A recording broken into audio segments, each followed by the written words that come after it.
여러분, 하나님이 살아계심을 믿으시면 아멘 합시다. 그렇다면 믿음으로 해보세요. 그럼 하나님이 책임지세요.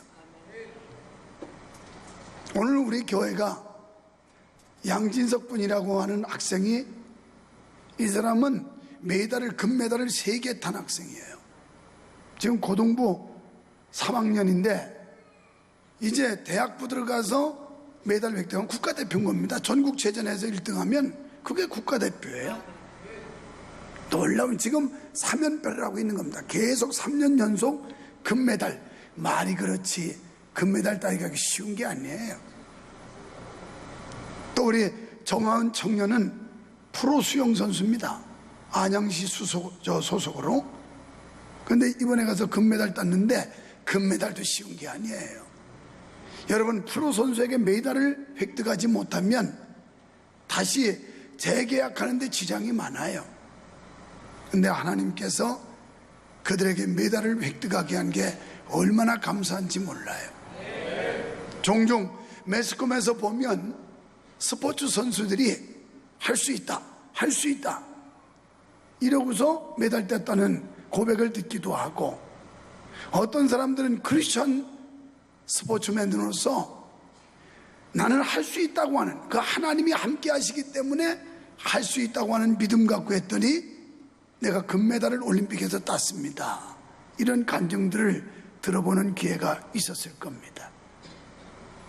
여러분, 오늘 우리가 인생을 살면서 살아계신 하나님이 나와 함께 하시기 때문에 나는 할 수 있다, 이런 믿음을 가지면 될 줄로 믿습니다. 근데요, 이 사고가 의심투성이라서 나는 우리 교회 성도들도 보면서 처음부터 이 사상이 이상하게 들은 사람들은 고쳐지지 않습니다. 이상한 사고, 나와 다르면 모두 적대시하고 아주 이 못된 사고를 가지고 있던데요. 자, 전도 우리 할 수 있습니다. 옆에 사람 보고 할 수 있습니다. 그런 말에서 할 수 있다, 해보자, 하면 된다, 이런 구호가 있어요. 할 수 있다, 해보자, 하면 된다. 그래서 내게 능력 주시는 자에서 나는 모든 걸 할 수 있다. 여러분, 하나님은 시대마다 사람을 들어 쓰시는데 어떤 사람을 쓰느냐? 하나님 마음에 맞는 사람을 들었어요. 사도행전 13장 22절에 보면 내가 이새의 아들 다윗을 만나니 내 마음에 합했더라. 이 시대 교회가 어렵느니 어쩌니 하지만 하나님의 마음에 맞는 우리 명성교회가 되면 교회는 계속해서 잘 될 줄 믿으시면 아멘 합시다.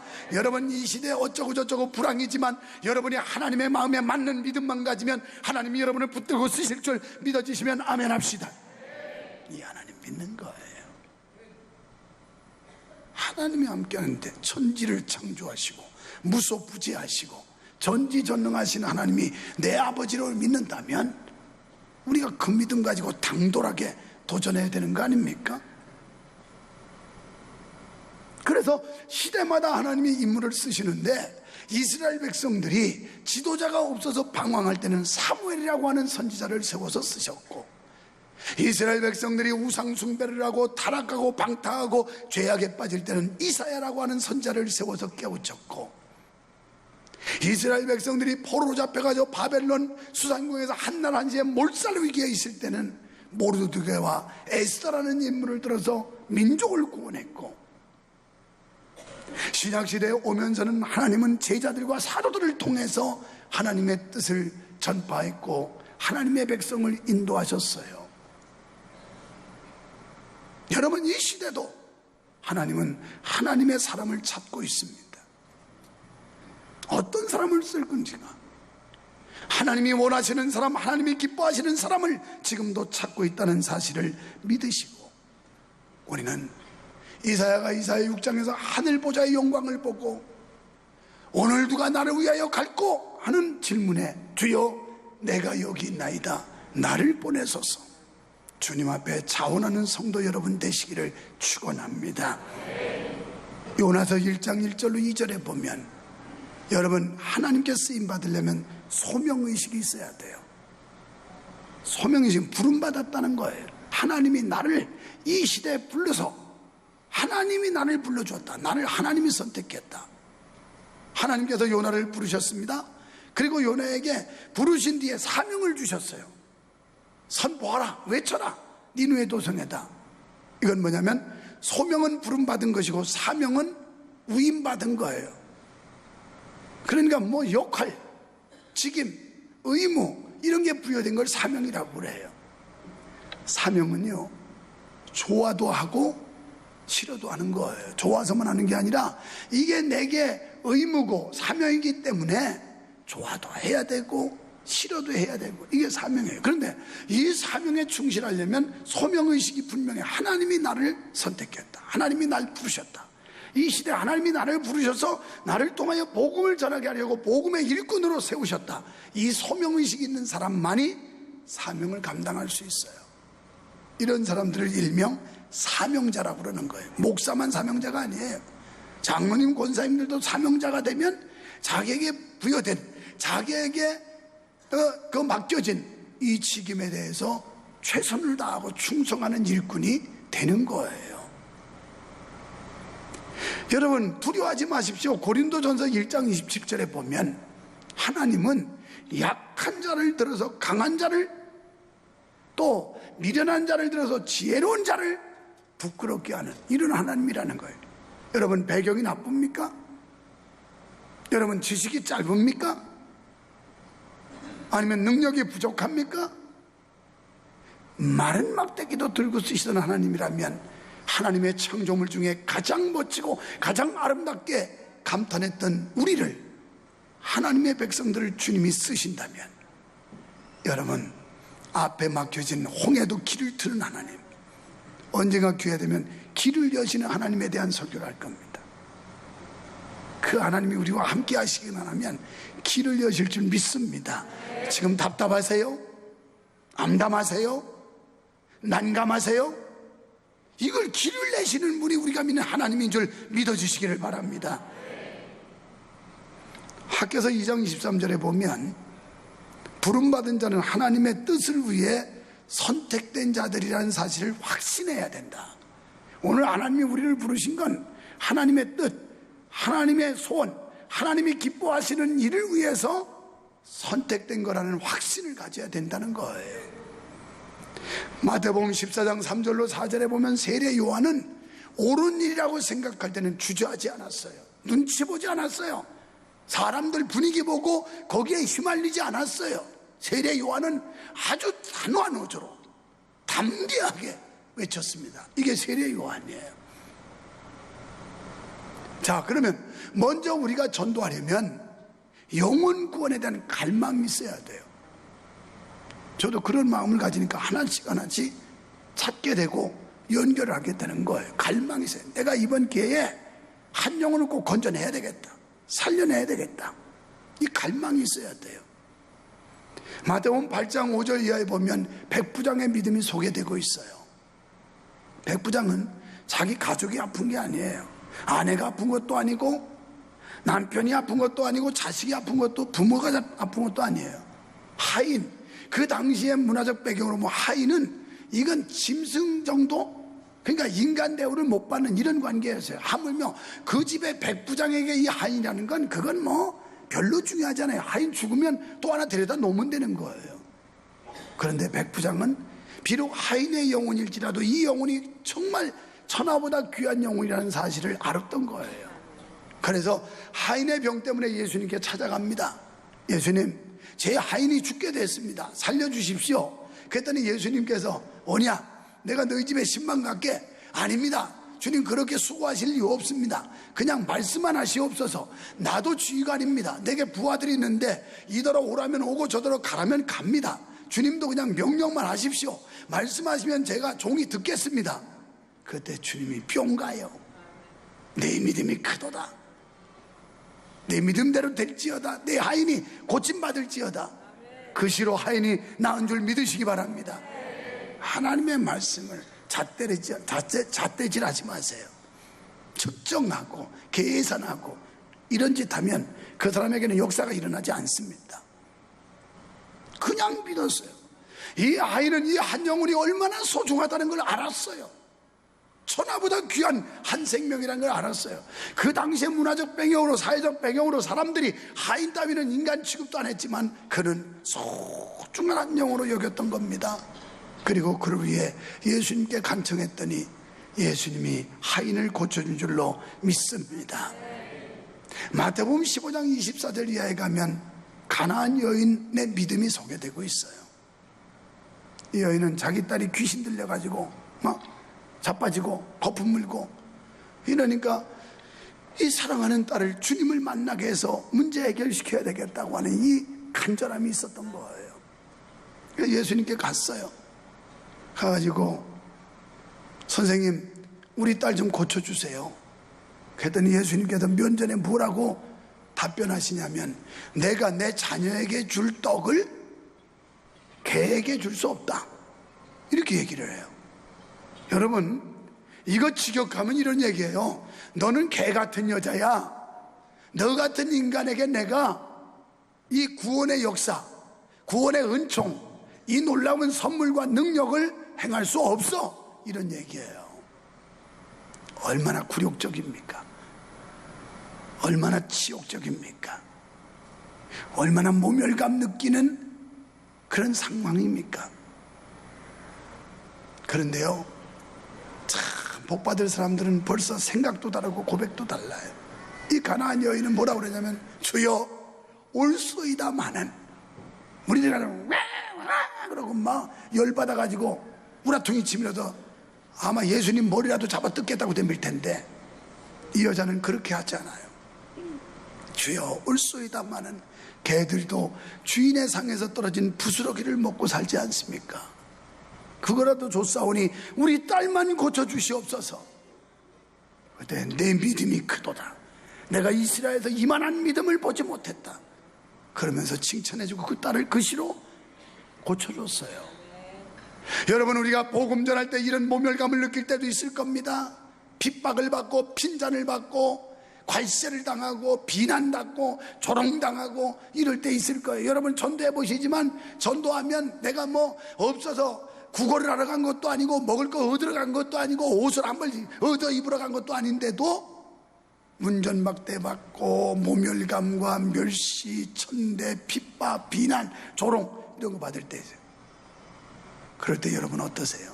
인간이기 때문에 막 치밀어 오르지요, 열받지요. 그런데 가나안 여인은 열 안 받았어요. 왜? 그에게는 확실한 주관이 있었고 목표가 있었어요. 주님이 그렇게 반응을 보이실지라도 내 딸이 오늘 주님을 만나지 못하면 인생 바뀌어지지 않는다, 꼭 만나게 해야 된다. 그래서 자기 딸의 문제를 해결받기 위해서 온갖 수모를 다 감당했던 가나안 여인, 그 믿음이 지금도 길이길이 전파되고 있고 우리에게 귀감이 돼서 모본이 됐고 주님이 칭찬하는 믿음으로 기록된 겁니다. 오늘 우리가 주님 때문에 수치를 당해보셨나요? 주님 때문에 비난을 당해보셨나요? 주님 때문에 핍박과 시련을 겪어보셨나요? 우리가 이걸 마다하고 이걸 두려워하면 우리는 주의 종이 될 수 없어요. 이제 본문에서 한 사람의 중풍병자를 네 친구들이 침상째 메고 오는 장면이 본문입니다.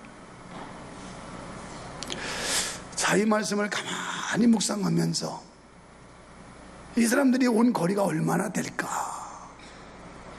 한번 생각해 봤어요.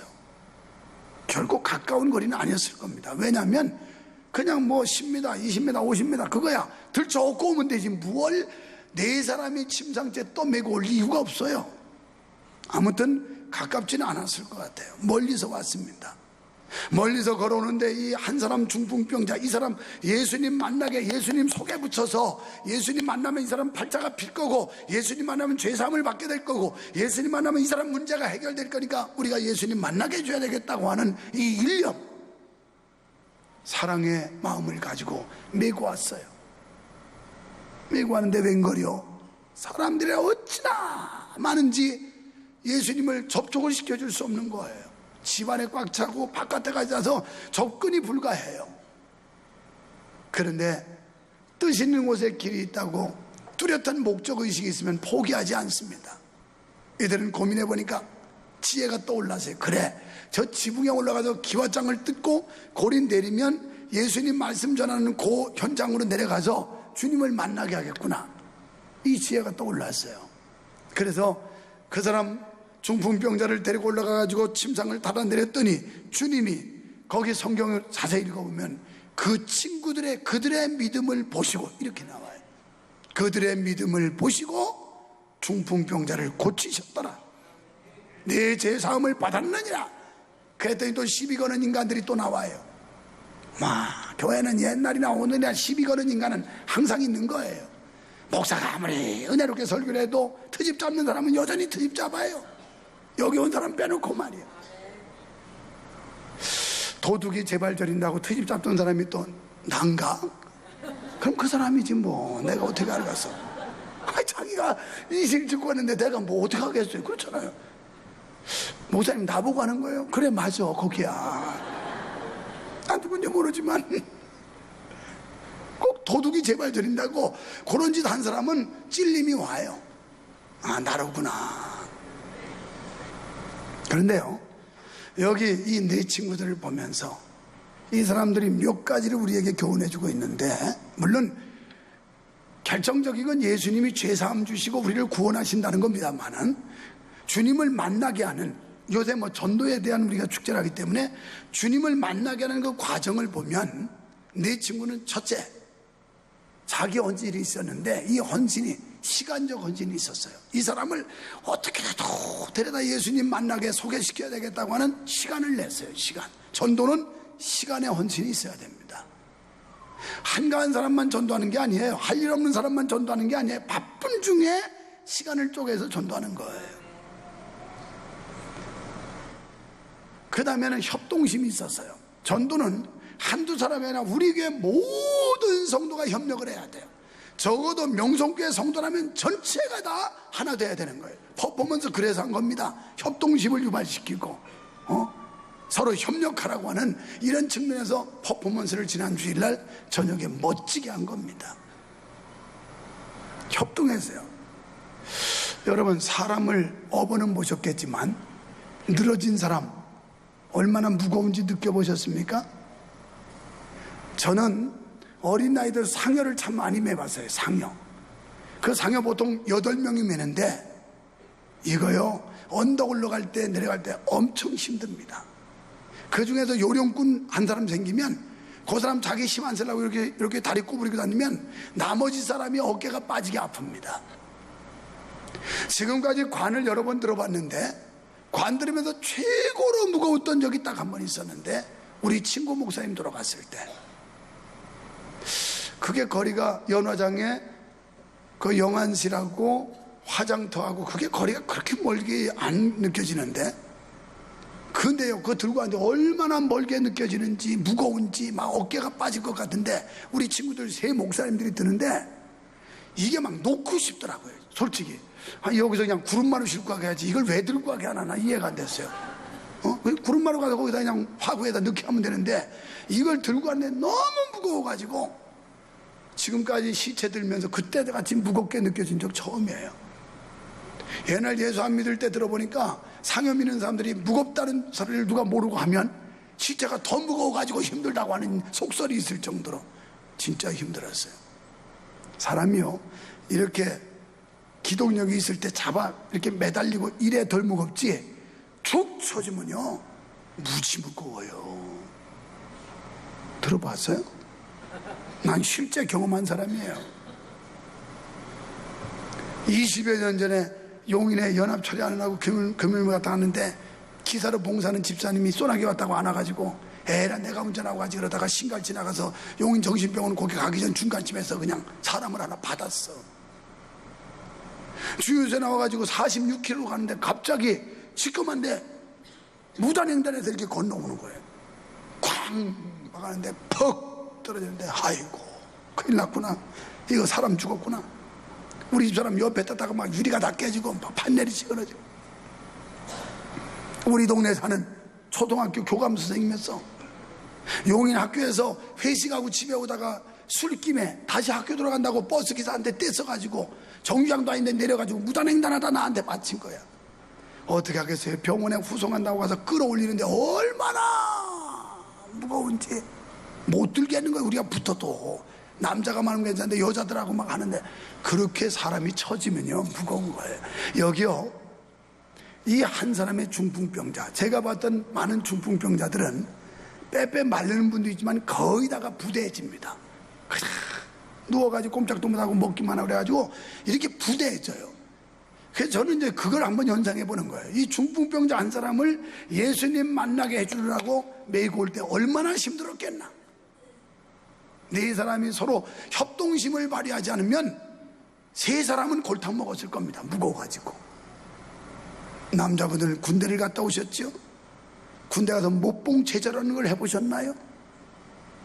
한 12m쯤 되는지 이렇게 사람들이 하나 둘 셋 하나 하나 둘 셋 둘 이래 가서 10개씩 하면 그 중에 꼭 요령꾼들이 있어요. 키 큰 사람이 손해보고 그래가지고 요러고서 하나 둘 셋 하나 요러는 요령꾼들 만났다가는 골탕 먹는 겁니다. 그러다고 못봉을 안 넘기면 큰일 나니까. 그러니까 우리같이 진실한 사람들은 빼 빠지는 거야. 하나 둘 셋 하나 막 이러고. 그런데 요령꾼들은 요렇게 다리 오므리고서 하나 둘 셋. 교회도 요런 사람들이 있어요. 다른 사람은 힘써가지고 이걸 하는데 하는 척하고. 이러면 안 돼요. 협동심. 영혼을 구원하는 일에 있어서 이 내 친구가 얼마나 협동심을 발휘했겠는가. 그 다음에 물질의 헌신이 있었어요. 남의 지붕을 뜯었다는 건 재산상 손괴를 끼쳤기 때문에 배상을 할 각오하지 않으면 뜯을 수 없어요. 영혼을 살리는 데 있어서 물질도 헌신해야 된다는 거예요. 물질. 그냥 맨입만 가지고 하는 게 아니고 물질적 관심. 그뿐이 아니라 이를 구원시켜야 되겠다는 이 강한 집령이 발동을 한 겁니다. 어떻게 해서라도 이 사람 문제를 주님을 만나게 해서 해결시켜 줘야 되겠다. 이 간절한 열망이 그들로 하여금 지붕 위에 올라가게 했고 기와를 뜯어내리게 했고 주님께로 침상을 달아내리게 해서 결국은 중풍병자가 문제 해결을 받는 놀라운 은혜를 그에게 끼쳐준 게 오늘 본문의 내용입니다.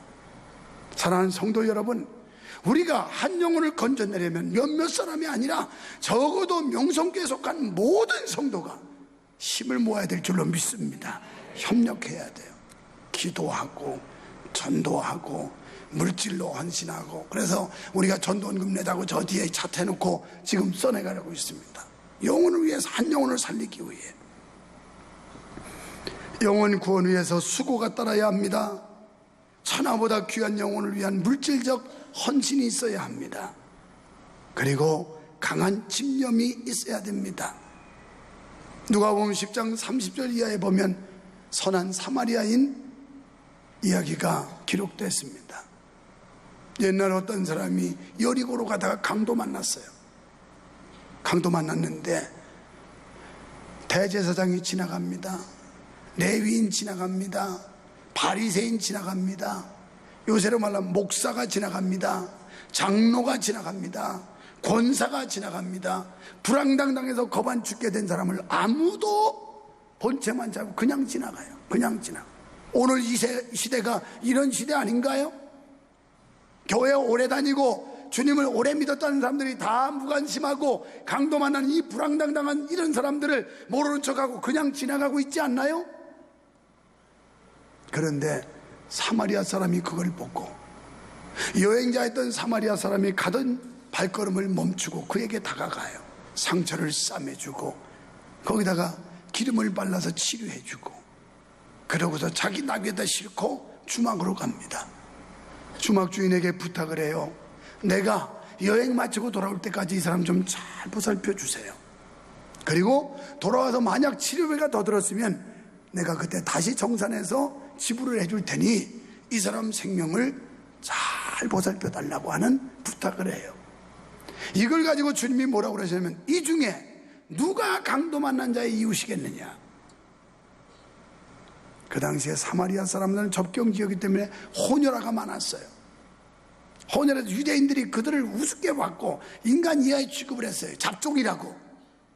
그런데 교회에 오래 다닌 사람도 아닙니다. 목사도 아닙니다. 장로도 아닙니다. 권사도 아닙니다. 안수집사도 아닙니다. 평신도인 그 사람이 가가지고 그에게 시간을 투자해줬고 물질을 투자해줬고 사랑에 관심을 투자해줬고 한 영혼을 살렸다는 교훈을 주님이 보여주면서 누가 이 강도 맞는 사람의 이웃이겠느냐. 사랑하는 여러분, 이 시대도 이렇게 영적으로 강도 맞는 사람들이 수없이 많습니다. 이런 사람들이 지금도 우리의 손길을 기다리고 있어요. 우리의 영적인 손길, 영적인 도움을 기대하고 있어요. 중풍병으로 자기 혼자 어떻게 할 수 없는 이런 어려운 처지에 있는 사람들, 강도 많아서 상해를 입은 이런 사람들, 영적으로 보면 우리 주변에 얼마나 많은지 몰라요. 이들을 주님께로 데리고 와서 주님을 만나게 해줘야 된단 말이에요. 이게 곧 전도입니다. 하나님은 이 전도를 위해 여러분과 저를 부르신 줄 믿습니다.